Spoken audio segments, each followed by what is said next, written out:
दोस्तों ये तब की बात है जब 2005 में इंडिया के एक लेजेंड स्विट्जरलैंड गए थे अपने टूर के लिए।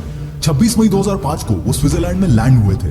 स्विट्जरलैंड से लौटने के बाद उनके याद में, उनके सम्मान में स्विट्जरलैंड गवर्नमेंट ने 26 मई को साइंस डे डिक्लेयर कर दिया था।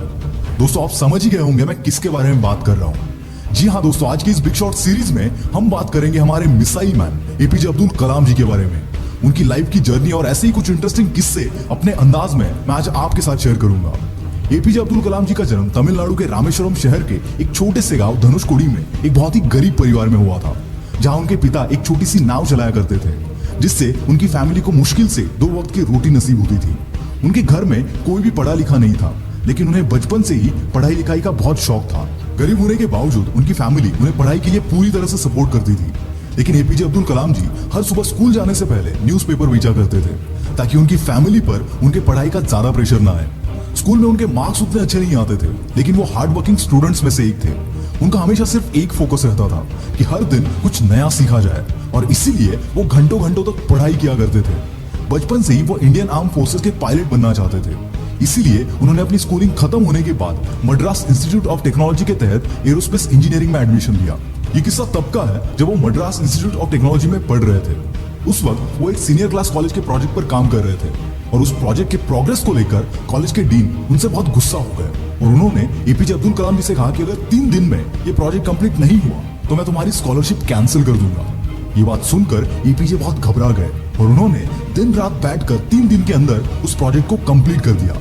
ये देखकर उनके डीन बहुत खुश हो गए, और उन्होंने एपीजे अब्दुल कलाम जी से कहा कि मैं जानता था तुम्हें वो काबिलियत है, लेकिन मैं ये देखना चाहता था कि तुम में मुश्किल वक्त को सहन करने की क्षमता है या नहीं।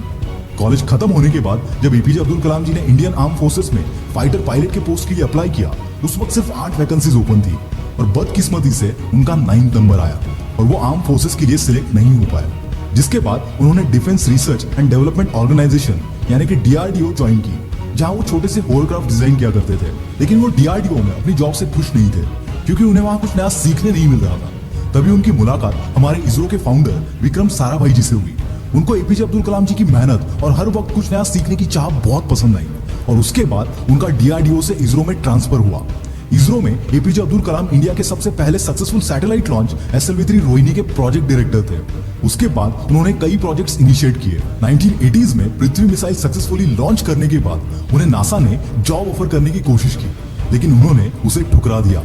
पृथ्वी मिसाइल के सक्सेसफुल लॉन्च के बाद इंडियन कैबिनेट के तहत रिसर्च के लिए 3.88 बिलियन रुपीस के फंड्स अलॉट कर दिए, जिसके बाद एपीजे अब्दुल कलाम जी ने उनके टीम के साथ मिलकर अग्नि, त्रिशूल, आकाश, नाग जैसे कई बड़े मिसाइल लॉन्च किए।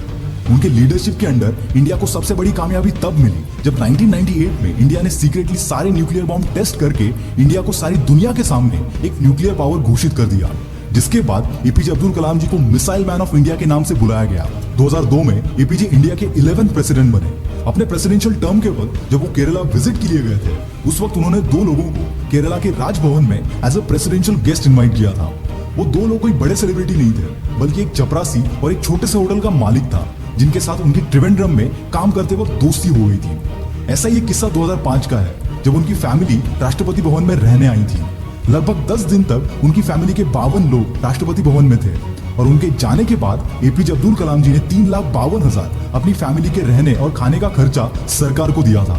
जब एक रिपोर्टर ने उनको ये पूछा कि आपने सरकार को पैसा क्यों दिया, तो उन्होंने जवाब देते हुए कहा था कि सरकार मेरे रहने और खाने का पैसा देती है, ना कि मेरे परिवार के। और इसी खुददारी ने पूरी दुनिया को इनसे प्यार करने पर मजबूर कर दिया। इनके पास जायदाद कोई नहीं थी अपनी किताबों के अलावा, पर अपनी कहानी से और अपने कामों से ये मिसाइल मैन पूरी दुनिया के लिए मिसाल बन गए।